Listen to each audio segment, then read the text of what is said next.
Tire-livre, les 30 minutes. On reprend une série intermittente, mais à mesure des lectures, à mesure des pulsions intérieures, des lectures. Ça peut être des choses juste parues, mais ça peut être aussi des découvertes bien plus anciennes. On est en 1861. Le livre paraît en 1862. C'est un écrivain, Maurice Sand. Non, c'est un entomologiste, quelqu'un qui s'intéresse aux plantes et aux insectes. Ben oui, mais prenez même le Brésil au XVIIe siècle, Drevet, je crois. Sur les bateaux, on emmenait, par tradition, un aquarelliste d'un côté, même aujourd'hui celui qui a statut de peintre de marine. Eh bien, maintenant c'est des photographes, mais c'est quelque chose qui vient de cette époque-là.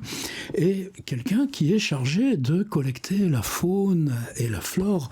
Maurice Sand, c'est le fils de Georges. Ils sont tous les deux très très proches. D'où mon titre, Les Sand en Amérique. Georges Sand, il y a mis le pied en Amérique? Non, mais de mai à septembre, sur ce voyage de près de 5 mois qu'accomplit Maurice, qu'est-ce qu'il fait Maurice? Sous forme épistolaire, c'est-à-dire à chaque fois qu'il a l'occasion d'envoyer un paquet de lettres à sa mère, il le fait, mais envoyer ou pas, ça n'a pas d'importance. Chaque jour, et on a toutes les dates, juste, je crois, une fois, parce qu'on reste 3 jours au même endroit, on comprime un petit peu, mais on a chaque jour, qu'est-ce qui s'est passé du matin au soir, qu'est-ce qu'on a vu, à qui on a parlé, qu'est-ce qui s'est passé, qu'est-ce qu'on a observé. Et c'est un journal, mais un journal adressé. Par contre, la publication, ce qui est là raconté dans l'introduction et puis la préface aussi de Georges Sand, c'est que c'est elle qui le fait publier. C'est elle qui a les moyens de pression pour obtenir que ce livre soit publié. Ce qui fait qu'avec Maurice, ils le reprennent ensemble. Le style, wow, c'est moi, il y a quelque chose d'étrange par rapport, si on compare à d'autres récits de voyage de la même époque, c'est que presque elle s'excuse que ce livre ne soit fait que d'impressions personnelles. Ben ouais, mais nous, c'est justement ce qu'on y trouve. Alors, en 1860, c'est la découverte de New York, c'est tout cet arsenal des trains, de ces industries toutes jeunes, la navigation à vapeur, mais en même temps, eh bien, les populations amérindiennes, la remontée des lacs, le passage d'anthologie, évidemment, la visite aux chutes Niagara, et puis c'est Chicago, qui est une ville qui a moins de 20 ans d'existence.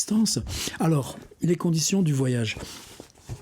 On est dans le Second Empire. C'est pour ça aussi que la publication est un petit peu ambiguë entre la mère et le fils. Il n'y a rien d'ambigu, mais on doit prendre des précautions. Qui est-ce qui organise le voyage? Le prince Napoléon, le fils de Lucien Bonaparte, le frère de Napoléon. On est dans le Second Empire.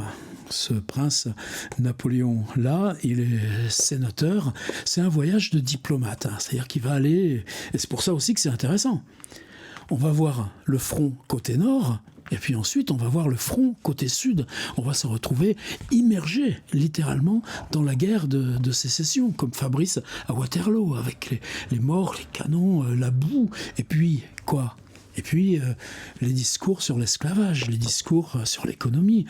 Georges Sand et Maurice Sand sont des anti-esclavagistes résolus. Et paradoxalement, j'allais dire, qu'est-ce qu'on lit? Bien, le statut du noir, quelque part. Est-ce qu'il reste de leur époque? Non, on n'en est pas sorti.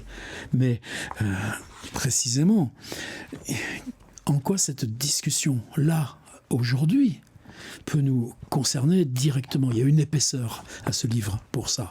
Et idem aussi avec les populations amérindiennes. Alors l'itinéraire, le bateau part évidemment de Toulon par là, on va en Algérie, il y a tout un passage, tout le début du livre, là. Mais ça aussi, je pense que cette section-là du séjour en Algérie, puis Gibraltar, c'est un livre à soi tout seul. Ensuite, on part aux Açores, et puis on va remonter à Terre-Neuve. C'est l'itinéraire classique, on descend à Halifax. Puis ça va vite, croyez pas. Et on arrive à New York. Moi, je vais vous lire 3 passages liés à cet itinéraire. L'arrivée à New York.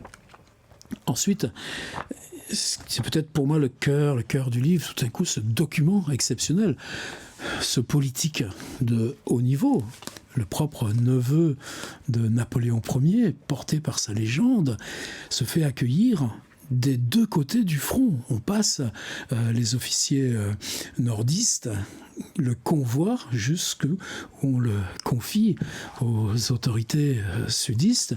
Et puis ensuite, ça va être une remontée hallucinante par Cleveland, dans l'Ohio, où on va rejoindre tous les grands lacs, Erie, Huron, lac supérieur, et de là, après Chicago, on passe à Madison, Wisconsin. Oh là là, que des endroits où moi aussi j'en ai pris plein les mirettes, mais dans bien d'autres conditions. 1 siècle et demi après, seulement 1 siècle et demi après, figurez-vous que moi, je connais personnellement une personne au moins qui a connu Aurore, la petite fille de George Sand. C'est pas si loin. Et de là, la descente du Saint-Laurent par les rapides. C'est impressionnant aussi ce passage. Et à chaque fois, qu'est-ce qu'il fait lui, Maurice Sand ? Il part à pied, le plus loin possible qu'il peut, en pleine nature. Et c'est pas facile, la nature sauvage en 1860, dès lors qu'on quitte là le quai de Steamboat, parce que il collecte les plantes, il collecte les minéraux et il collecte les papillons, les scarabées. Il fait son travail d'entomologiste et de botaniste. Et puis la fin est curieuse aussi. Il passe à Montréal et on séjourne à Québec. Pourquoi la ville de Québec m'a fait autant penser à Angoulême? Comment sera-t-il ces 30 pages? Allez, je lance le petit chrono. On est parti pour 30 minutes. Démarrer. New York, un petit moment de la guerre de sécession. Et puis, tout petit moment ensuite, Chicago. New York, 27 juillet. À 2h de l'après-midi, nous distinguons enfin les côtes de Long Island, pays plat. Quelques bouquets d'arbres autour des habitations jetées comme de menus points blancs dans le lointain. Nous sortons du brouillard. Nos parages se couvrent de voiles. Nous hélons un pilote qui cingle vers nous sur son léger cutter et qui, sans aborder le yacht, s'accroche à ses flancs, bondit sur le pont avec la maestria sans affectation d'un gros matou. C'est un petit homme trapu, vieux, rond, à la face cramoisie, en paletot de coutil gris et chapeau noir. Nous voici dans l'Hudson, large comme un bras de mer. Nous passons entre 2 forts très pâteaux, qu'on prendrait volontiers pour les piles gigantesques d'un futur pont suspendu. Les rives se couvrent de fabriques, de jardins, d'usines aux longs tuyaux dont les fumées montent droites comme des cierges pour se réunir dans le ciel à un immense nuage noir qui dort sur la ville. Vous la voyez, la patte de George Sand dans les impressions de Maurice. C'est New York, le grand comptoir des États-Unis, qu'une forêt de mâts de navires de toutes les parties du monde nous cache encore absolument. Quel mouvement, quel chassé-croisé d'embarcations de tout genre. Aucun de nos ports français ne donne idée d'une pareille affluence. Mais voilà bien une autre affaire. Est-ce que les maisons se mettent de la partie? En voici une à 3 étages.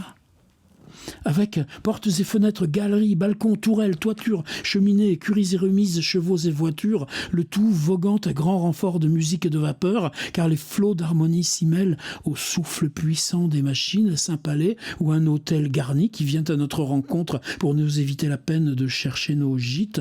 L'hospitalité est bruyante et courtoise, toute une population aux fenêtres, sur les terrasses et les galeries de l'édifice nautique salue notre pavillon, les femmes en agitant leurs mouchoirs, les hommes en poussant des hurrahs, mais cela passe comme un rêve. C'est tout simplement un gros steamboat qui va je ne sais où. Nous jetons l'ancre à l'entrée de la ville, en face de la batterie.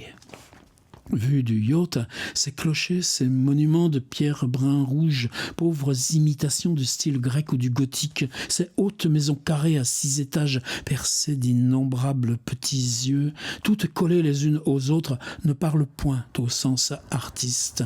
Si l'habitation de l'homme est l'homme même, ces bâtisses régulières, cette froide rigidité de lignes, sont en pleine harmonie avec ce que l'on s'attend à trouver en fait d'imprévu et de pittoresque chez ce peuple nouveau, positif par conséquent.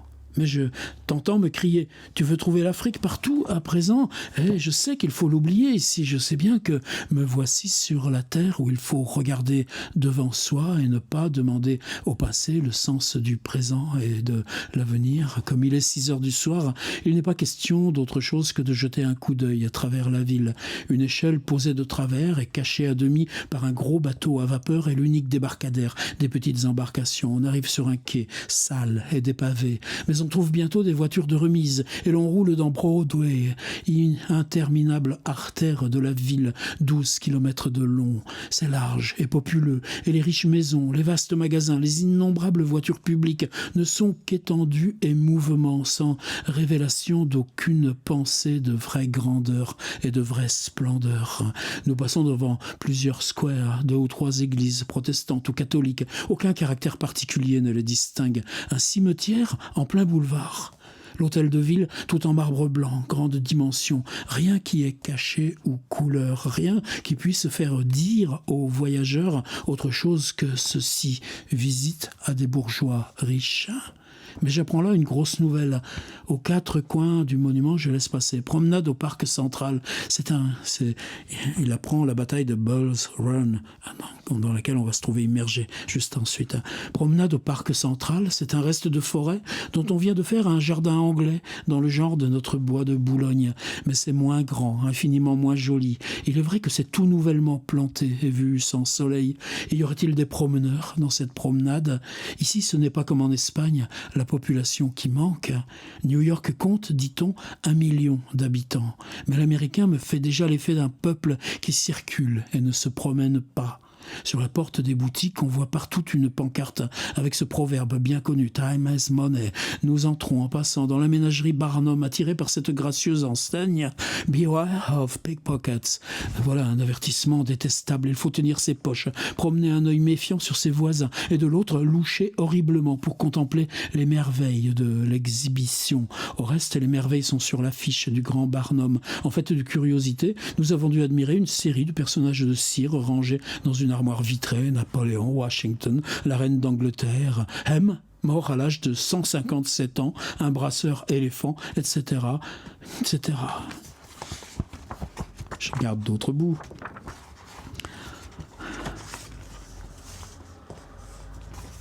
Nous pensions coucher à Centreville. C'est le nom d'un patelin. On est déjà arrivé dans les lignes du sud. On est le 8 août. Mais il n'y a pas de logement. Nous gagnons Manassas, où les généraux Johnston et Beauregard attendent le prince. Ouais, ça, je voulais dire tout à l'heure. George Sand et Maurice, pour publier le livre, bon, il ne faut pas dire tant de merci que ça au prince Bonaparte, qui a bien voulu emmener Maurice, et se crée entre les deux hommes une relation de confiance, d'échange, de discussion. Mais évidemment, le public de George Sand, c'est du côté opposé. Donc, le prince va rester une figure comme ça, un petit peu abstraite, flottante dans le livre. C'est pas une des moindres curiosités que cette incursion chez Napoléon le Petit, mais par le biais de ce magnifique yacht ultra-moderne qui s'appelle le Napoléon Jérôme, quelque chose comme ça.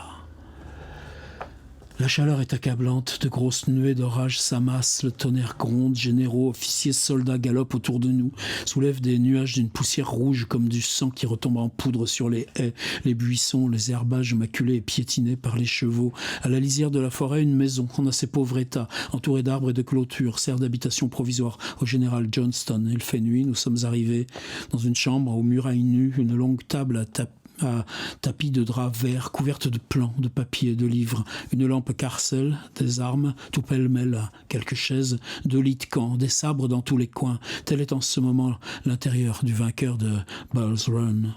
Le général Johnston est un homme d'une cinquantaine d'années, maigre, de manière distinguée, ne parlant pas français, d'ailleurs très réservé ou très méfiant. Il n'a pas tort. Il ne peut guère nous supposer esclavagistes. Le général Beauregard, français d'origine, de langage et de manière, n'a que 40 ans. Petit mais doué, au physique comme au moral d'une puissante énergie, il a la parole facile. Le ton brusque, affirmatif. Ces généraux du Sud sont vêtus, comme ceux du Nord, de tuniques bleues, sans épaulettes. Bien que le souper manquât de vin et de serviettes, il n'en était pas moins bon.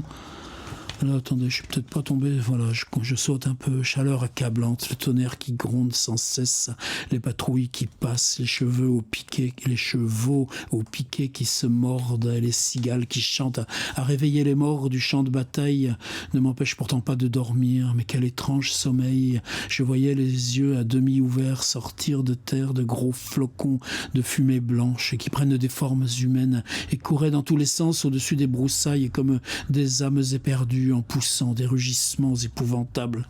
Ces formes fantastiques continuent à sortir de terre avec des exhalaisons cadavéreuses. Ça, c'est les souvenirs de ce qu'ils ont traversé la veille ou l'avant-veille. Bientôt, la prairie en fut couverte jusqu'à la lisière de la forêt dont on ne distinguait plus que les cimes feuillies. Je saute en bas de la voiture. J'étais bien réveillé. C'était un brouillard blanc qui couvrait tout le camp. Les mugissements étaient ceux d'un troupeau de bœufs, provisions de l'armée. Les exhalaisons affreuses n'étaient que trop réel. Il est 3 heures du matin. La toilette est bientôt faite. On se lave le nez dans un vase de fer blanc où des larves de cousins et de singuliers petits poux d'eau se livrent à toutes sortes d'ébats, mais je n'ai pas de microscope. Si j'en avais un, je n'aurais pas le temps d'observer leurs mœurs. Le prince Ferry, monsieur Mercier, monsieur Geoffroy, le général Beauregard passent par le plateau au centre du champ de bataille. Aragon et moi, nous changeons de conduite. Nous nous chargeons de conduire les voitures à Centreville en passant par la droite. Le chemin que nous suivons franchit d'abord un immense plateau piétiné, saccagé, encore des débris, des carcasses de chevaux, des tombes toutes fraîches qui empestent l'air. Mais l'odorat des Virginiens n'en paraît pas offusqué. On croirait aller voir respirer à pleine poitrine que la chair de l'ennemi sent toujours bon. Dans un chemin creux, nous sommes empêtrés par un convoi de fourgons, de chariots militaires qui ressemblent à des bateaux à roues traînés par des chevaux. Nous arrivons au Bull's Run. Une carriole de vivandiers et de soldats verse à plat au beau milieu du gué. Ils se relèvent, teints en couleur chocolat. Cette fois, du moins, ils sont en uniforme. Pendant que nous étions en train de rire de leur mésaventure, le ciel nous punit. Notre voiture casse en plein bourbier. Nous restons là, penauds, sans pouvoir descendre. J'ai tout le temps de regarder l'endroit, déjà passé à l'état de lieu historique. Le Bull's Run est une petite rivière aux abords fangeux où poussent quantité de broussailles, les grands arbres qui croissent sur ses bords masquettent aux unionistes, l'autre rive escarpée, garnie d'ouvrages en terre et de canons qui les mitraillèrent à bout portant.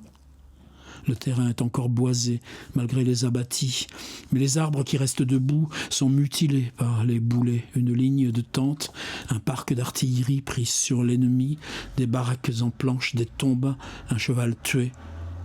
Des oiseaux de proie qui planent au-dessus, c'est toujours le même spectacle sinistre que nous avons rencontré partout hier.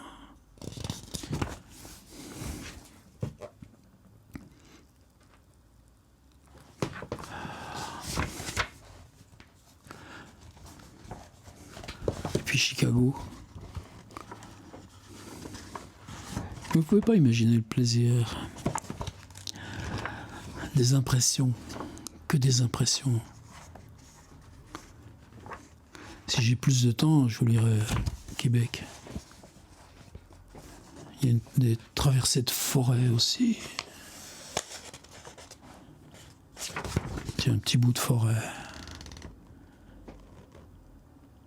Me voici enfin dans la prairie et malgré la proximité du village que je vois encore à l'horizon, je peux me dire que mon pied est peut-être le premier pied humain qui se pose en certains endroits. Cette nappe de verdure donne une telle idée de l'infini qu'en supposant même les Indiens nomades plus nombreux qu'ils n'ont jamais été, il est permis de se persuader que la plus grande étendue de ce désert n'a jamais été foulée. Je fais une remarque, c'est que les moindres traces de passage sur cette végétation vierge restent longtemps visibles et que la plus mince tige brisée par moi, une touffe de graminées dérangée dans son port, une feuille de plantain retournée sont des accidents très appréciables et même frappants dans l'absolue solitude. Je m'explique alors ce prétendu sixième sens qui guide les Indiens sur la piste du gibier ou de l'ennemi. Les animaux soumis à l'instinct ont des allures pour ainsi dire réglées que le sauvage doit connaître et peut étudier tous les jours de sa vie. L'homme, toujours livré à l'imprévu de la fantaisie, dérange seul cette logique de la nature. Sa trace ne ressemble donc à aucune autre et aucun observateur ne peut s'y tromper. Tout en marchant sur cette verdure sans limite qui par je ne sais quel charme porte à la rêverie, je me demande si je suis réellement à 2005 ou 600 lieues de toi. J'y suis venu si vite que par moments je me questionne pour savoir si je ne suis pas dans mon lit à Nohant, en train de rêver que je parcours les rivages du Méchassé Bay. Mais voilà qu'un vent chaud chasse les gros nuages ronds comme des boules qui fuient derrière les plateaux du nord. Le côté sud se remplit d'une vaste nuée couleur de plomb. Des bataillons de sauterelles, des papillons, satyres et hespéries s'envolent et cherchent un abri contre le nouvel orage qui se prépare. Je vais être trempé. Cette fois-ci, je ne rêve pas. Allez, Chicago. Chicago, 3 septembre. 60 lieues d'herbe drue en pays plat, interrompu seulement à de grandes distances par une ondulation de terrain ou un bouquet d'arbres. Cette partie, depuis Madison, porte le nom de North Prairie.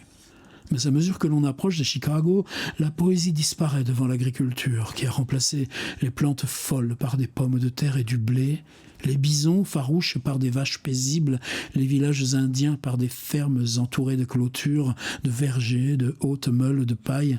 Des troupeaux de moutons paissent, enfouis dans les trèfles roses jusqu'au ventre. Des bandes d'oies et de canards barbotent dans les fossés d'irrigation qui sillonnent la prairie dans tous les sens. De grosses allemandes, aux nez en l'air, aux appâts rebondis, donnent la pâtée à des régiments de porcs aux soies brunes. Chicago est un frappant exemple de la volonté et de la puissance de la civilisation dans l'Ouest.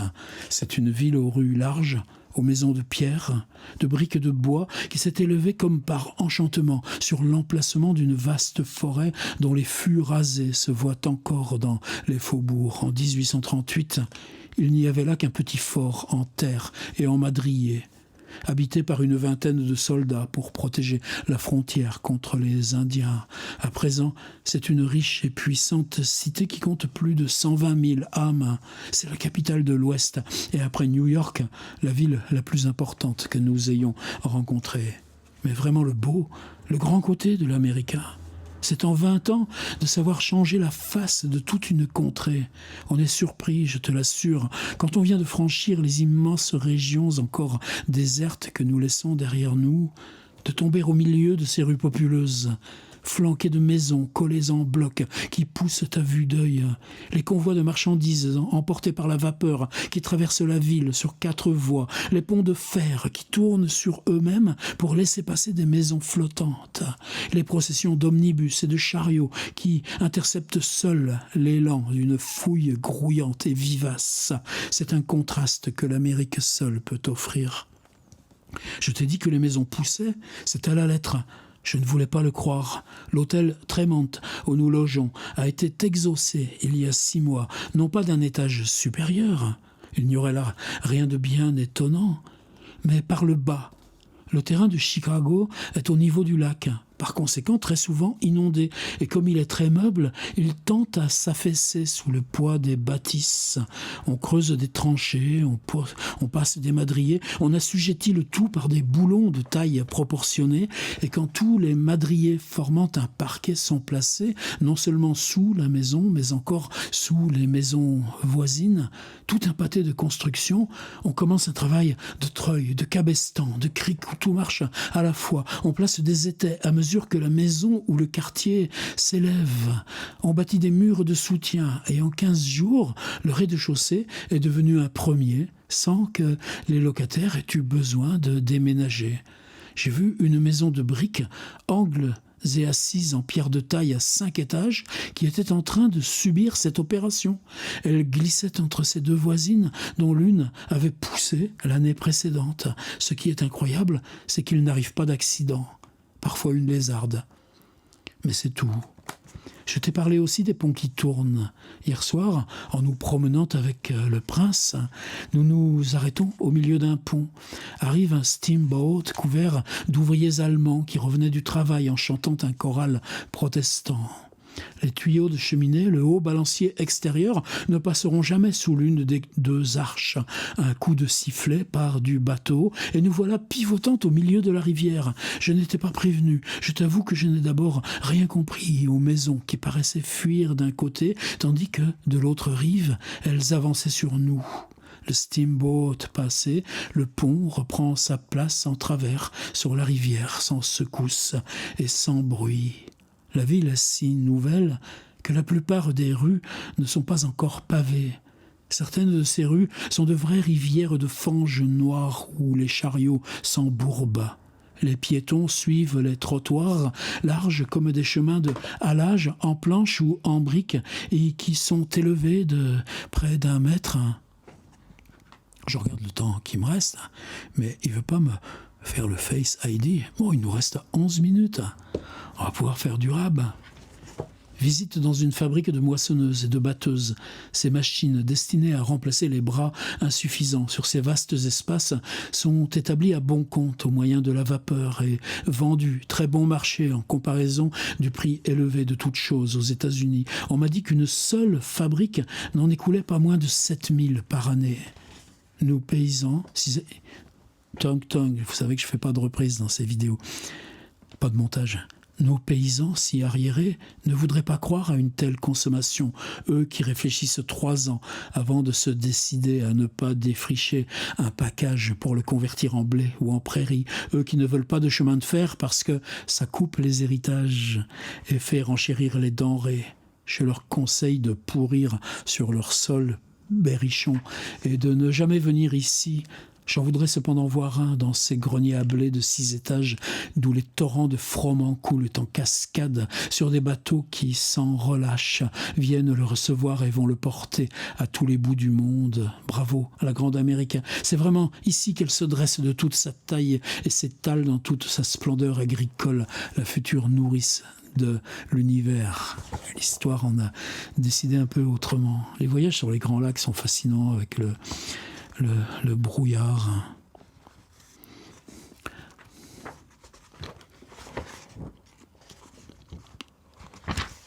Il y a Buffalo. Niagara, pour finir.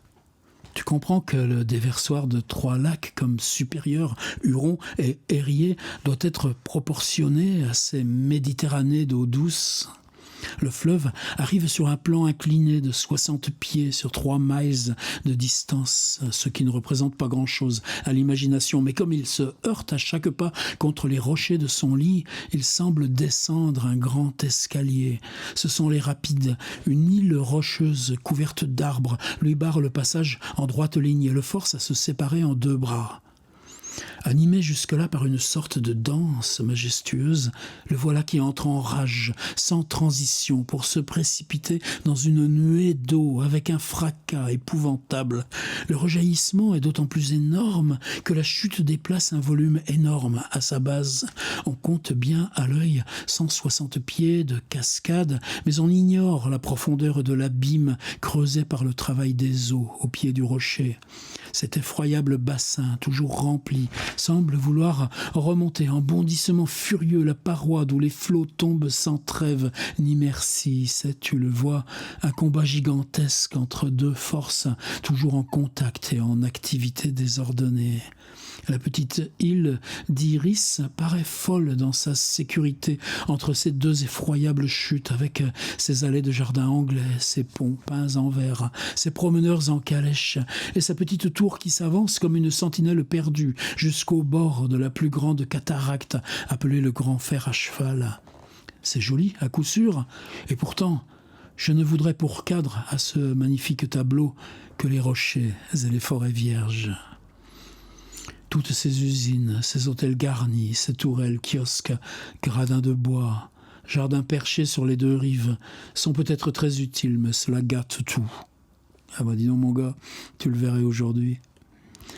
Des fiacres au bord du Niagara. L'homme est un farceur bien adroit, comme disent nos paysans, mais mon Dieu qu'il est stupide.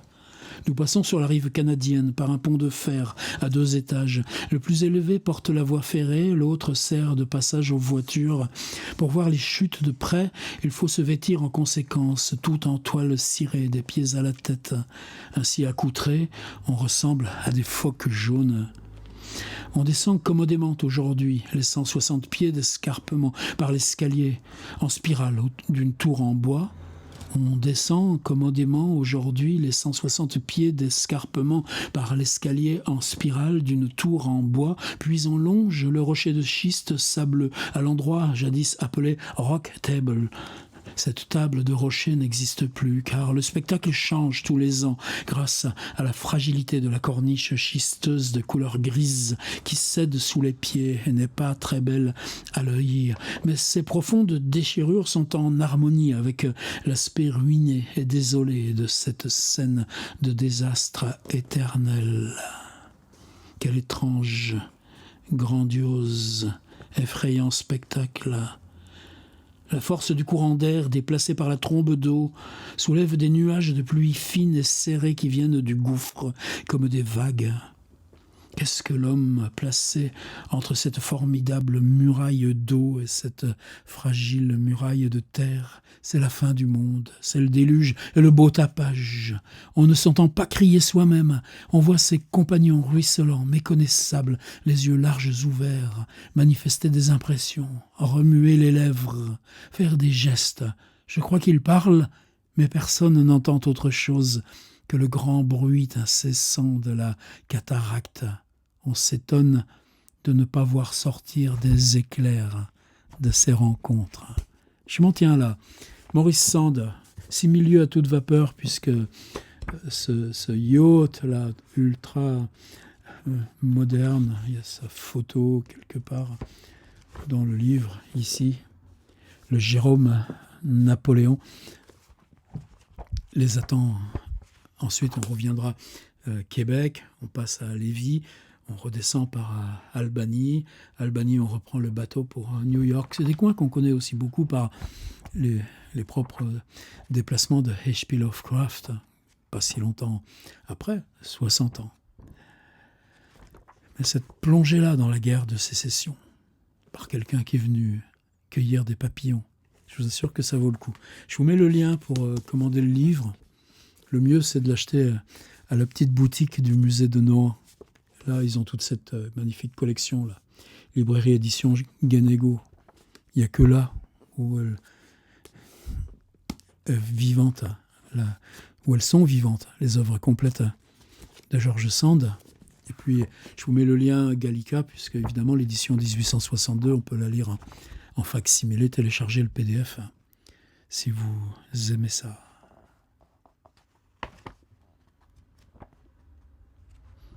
Ça me touche aussi parce qu'évidemment, Halifax et tout ça, c'est des lieux que j'ai traversés aussi, bien plus tard.